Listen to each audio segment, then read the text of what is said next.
Class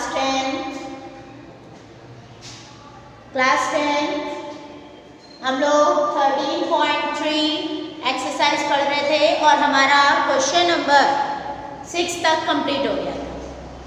तो all of you open your maths book, exercise 13.3 question number 7। Question number 7 देखिए, a right triangle whose side are 3 centimeter and 4 centimeter other than hypotenuse is made to revolve about its hypotenuse. Find the volume and surface area of the double cone so far. अब देखिए इसमें आपको right triangle दिया है और दोनों की sides दी है 3 और 4 सेंटीमीटर। इससे हमें सबसे पहले हाइपोटेनस फाइंड करना है और उसके बाद हमें इसका वॉल्यूम और कर्व सरफेस एरिया निकालना है, ठीक है। क्योंकि इससे हमारे जो हैं दो सिलेंडर जो दो कर्व हैं वो फॉर्म हो रहे हैं, ठीक है। क्या फॉर्म हो रहे हैं? हमारे दो कोन फॉर्म हो रहे हैं, ठीक। तो इससे हम निकालेंगे, सबसे पहले हम हाइपोटेनस निकालेंगे। तो लिखिए hypotenuse BC is equal to, hypotenuse BC क्या हो जाएगा? 3 का स्क्वायर प्लस 4 का स्क्वायर, ठीक। 9 प्लस 16 कितना हो गया? 25 और ये आ गया 5 सेंटीमीटर। तो जो हमारा BC है वो क्या आ जाएगा? 5 सेंटीमीटर, ठीक है। अब जब BC 5 सेंटीमीटर आ जाएगा तो इसके बाद अब हम देखेंगे जो हमारा ये AD और A'D ये दोनों जो रेडियस हैं ये दोनों सेम है क्योंकि ये सेम बेस से है BC से। AD और A'D जो है ये रेडियस हमारी सेम है, कॉमन, क्योंकि कॉमन बेस से बन रही है, ठीक है। तो इसमें क्या करेंगे? By AA similarity, by AA similarity, AA similarity से क्या हो जाएगा? जो हमारा ट्रायंगल ADB है, ठीक है,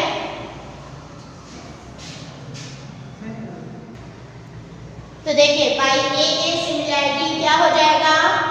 ADB जो ये वाला ट्रायंगल है आपका वो CAB ट्रायंगल के इक्वल हो जाएगा क्योंकि A कॉमन है ना, एंगल A एंगल दोनों में कॉमन है। तो इसलिए एंगल A जब दोनों में कॉमन है तो हमारा ट्रायंगल ADB सिमिलर हो जाएगा किसके? CAD, ठीक। अब जो हम प्रोपोर्शनैलिटी थ्योरम से करते थे, ठीक है, ये हो जाएगा। इसके बाद प्रोपोर्शनैलिटी थ्योरम से क्या आ जाएगा? AD, ठीक है, देख रहे हो बेटा, फिगर में देखते जाना। AD अपॉन CA, ठीक, क्या होगा प्रोपोर्शनैलिटी थ्योरम से? AD अपॉन CA ये इक्वल हो जाएगा किसके? AB अपॉन BC, ठीक। किसके इक्वल हो जाएगा? AB अपॉन BC, ठीक। अब इसमें हम वैल्यू पुट कर देंगे। तो AD की वैल्यू तो हमें फाइंड आउट करनी है।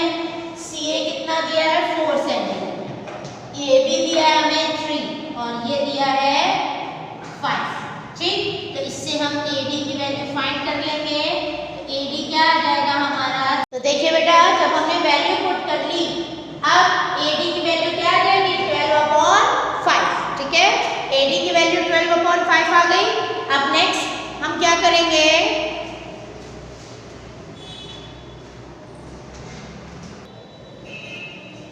अब नेक्स्ट क्या लिखेंगे? देखिए दोबारा से ऑल्सो फिर से हम वही प्रोपोर्शनैलिटी थ्योरम से करेंगे। क्या लिखेंगे? DB upon AB, DB upon AB is equal हो जाएगा, जैसे हमने पहले लिखा था, AB अपॉन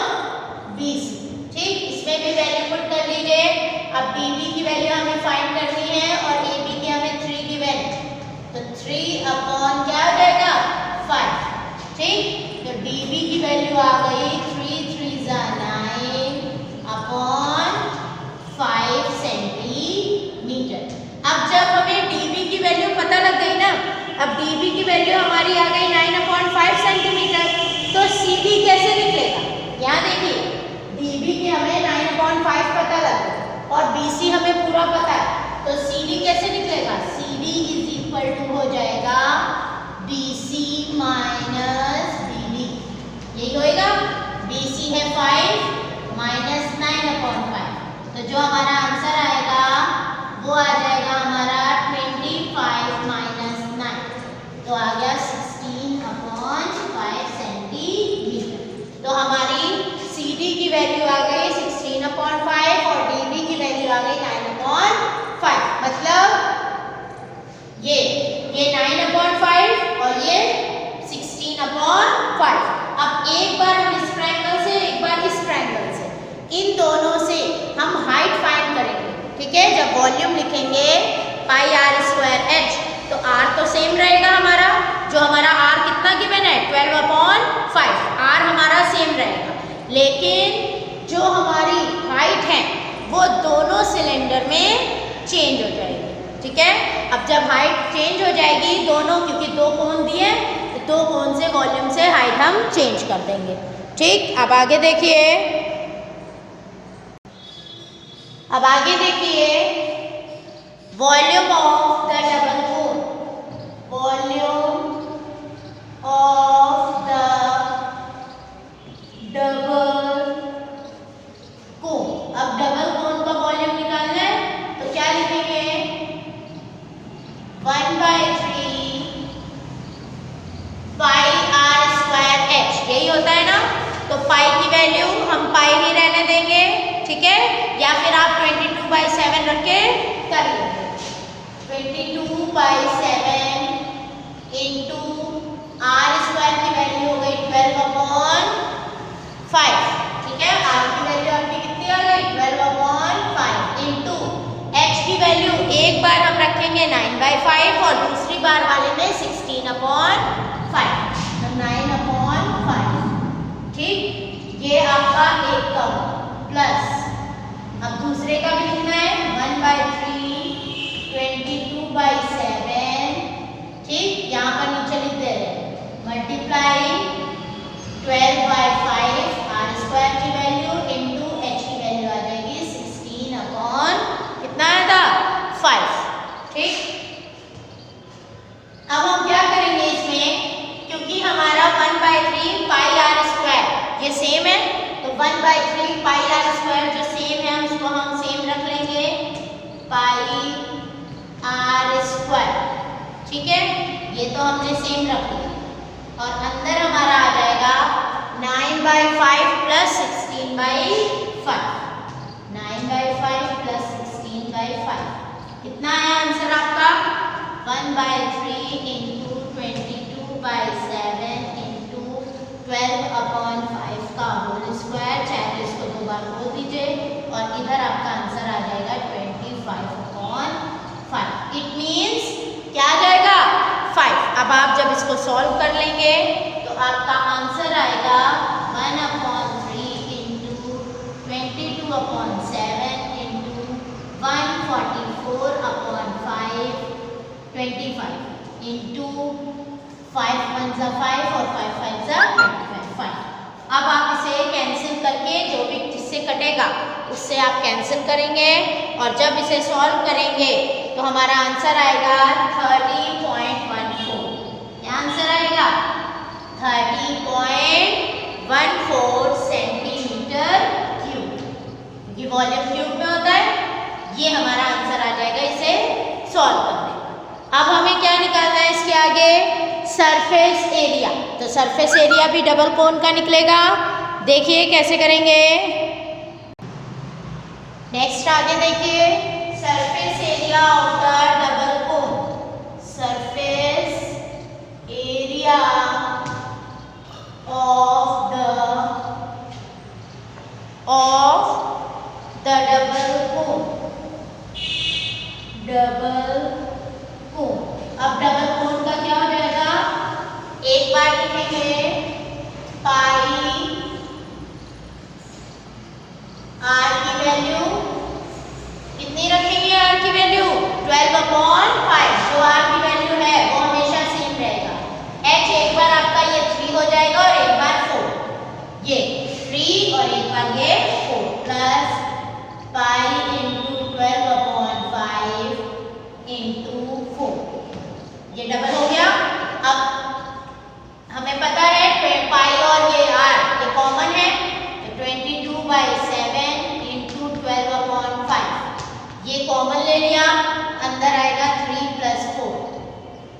क्या हो जाएगा 22/7 इंटू 12/5 इंटू 7। अब जब इस पूरे को आप सॉल्व करेंगे तो इस पूरे का आंसर क्या आ जाएगा 52.75 सेंटीमीटर स्क्वायर। ठीक, तो ये आपका आ गया आंसर। पहले हमने वॉल्यूम निकाला था डबल कोन का और अब हमने निकाला सरफेस एरिया। ठीक है, नेक्स्ट क्वेश्चन देखिए, क्वेश्चन नंबर 8। 7 नंबर करा दिया, अब अपनी बुक में देखिए क्वेश्चन नंबर 8। नेक्स्ट देखिए, अ cistern internally measure 150 centimeter into 120 centimeter into 110 centimeter has 1,29,600 centimeter cube of water in it. Porous bricks are placed in the water until the cistern is full of brim. Each brick absorbs 1/17 of its own volume of water. How many bricks can be put with water overflowing the water, each brick being length, breadth और height आपको bricks की भी given है।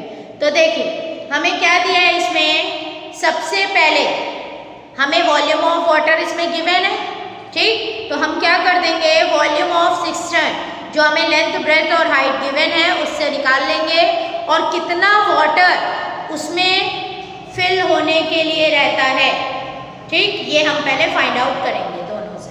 इसके बाद हमें BRICS का भी दिया हुआ है, ब्रिक्स की लेंथ, ब्रेथ, हाइट दी है तो उससे 1 ब्रिक का वॉल्यूम निकाल लेंगे और फिर हम number of BRICS find out करेंगे।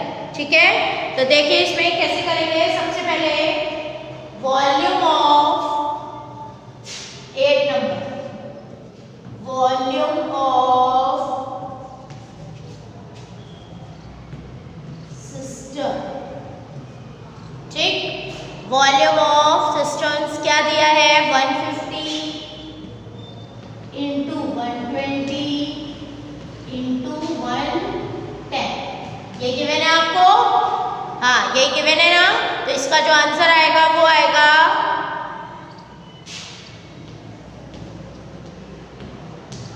ठीक है, ये आपका आंसर हो जाएगा 40 ठीक सेंटीमीटर क्यूब।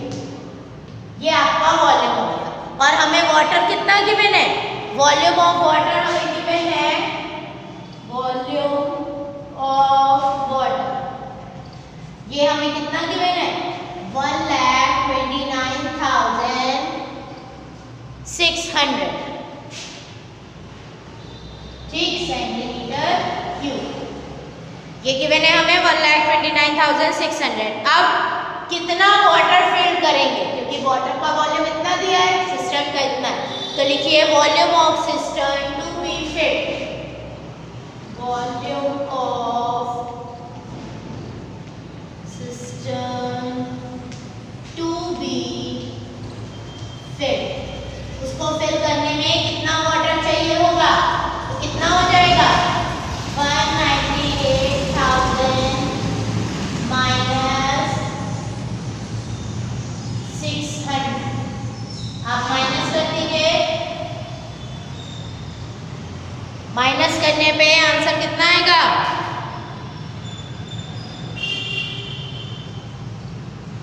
18,400 centimetre cube.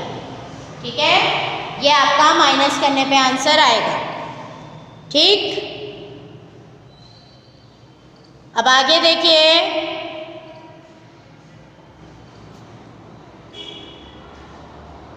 ये आपका वॉल्यूम ऑफ सिस्टर्न्स आ गया। अब इसके आगे कितना वाटर हम फिल कर सकते हैं ये बताइए, ये आंसर आ गया। अब आगे वॉल्यूम ऑफ ब्रिक, हमें ब्रिक की भी लेंथ, ब्रेथ और हाइट भी मैंने, volume of brick length, breadth और हाइट इसकी भी हमें गिवन है, कितना है 22.5 इंटू 7.5 6.5 ये हमें गिवन है। तो देखिए इसमें आगे क्या करेंगे, इसका जो आंसर आएगा वो आंसर आएगा हमारा 1096.875। जब आप इसको सॉल्व करेंगे तो ये आपका इसका आंसर आ जाएगा। अब क्योंकि हमें नंबर ऑफ ब्रिक्स बतानी है ना, तो नंबर ऑफ ब्रिक्स कितना हो जाएगा, तो let number of bricks is equal to n। Number of bricks के लिए हम उसे क्या लेट कर लेंगे, n, ठीक है। तो water absorb by n bricks, अब वाटर कितना एब्जॉर्ब हो जाएगा n ब्रिक्स के लिए, water absorb for one brick n bricks के लिए वाटर कितना एब्जॉर्ब होगा, वाटर का कितना आया था, कितना आ रहा था 1096 आ रहा था ना, तो उसी से हम देखेंगे। ठीक, कैसे देखेंगे, अब देखिए क्योंकि n ब्रिक्स का हम फाइंड कर रहे हैं तो हमको इसमें एक लाइन गिवन है, each brick absorb 1/17 of its volume of water, मतलब हर एक ब्रिक 1/17 पार्ट को एब्जॉर्ब करती है, ठीक है। तो हम इसके लिए n ब्रिक्स के लिए क्या कर देंगे, n इंटू जो हमारा वॉल्यूम आया है 1096.875 अपॉन कर देंगे क्या 17। ठीक, ये 17 क्यों आया आप समझ गए ना, सेंटीमीटर क्यूब। अब आगे देखिए इसमें, अब हम इसमें n की वैल्यू फाइंड करेंगे। ठीक, अब n की वैल्यू फाइंड करने के लिए क्या लिखेंगे, देखिए इसमें अब हम क्या करेंगे 1850 400 जो हमारा क्या आया था, volume of cisterns to be filled water, मतलब वाटर कितना फिल होता है उसके लिए, ये बराबर कर देंगे n इंटू जो हमारा आंसर अभी आया है 1096, ठीक है। इसको क्या करेंगे, प्लस करके इक्वल कर देंगे किसके 1096.875 अपॉन कितना आया था 17 इक्वल किसके करेंगे, जो हमारा वॉल्यूम आया था किसका N96.875 जो हमारा वॉल्यूम ऑफ ब्रिक्स आया था उसके इक्वल कर देंगे, ठीक है। तो देखिए कैसे होगा,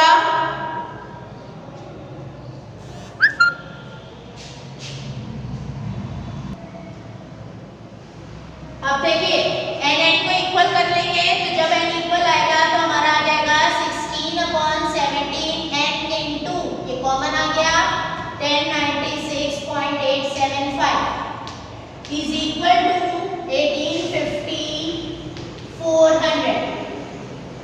देखिए हमने क्या किया, n को n के साथ लेगा तो n और ये कॉमन आ जाएगा और इधर जो बचेगा वो 16/17 आ जाएगा।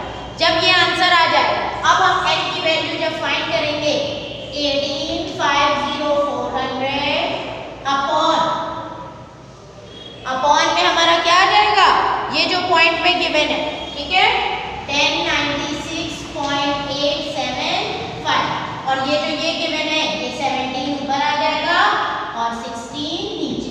अब हम इसे सॉल्व कर लेंगे तो जो हमारी n की वैल्यू आएगी वो वैल्यू आएगी 1792.41 अप्रॉक्स में आएगी।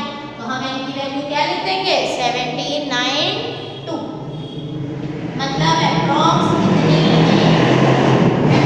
आपकी कितनी रहेगी, इतनी ब्रिक्स रहेंगी। नंबर ऑफ ब्रिक्स बताना था तो अप्रॉक्स आपकी इतनी ब्रिक्स रहेंगी, आंसर, ठीक है।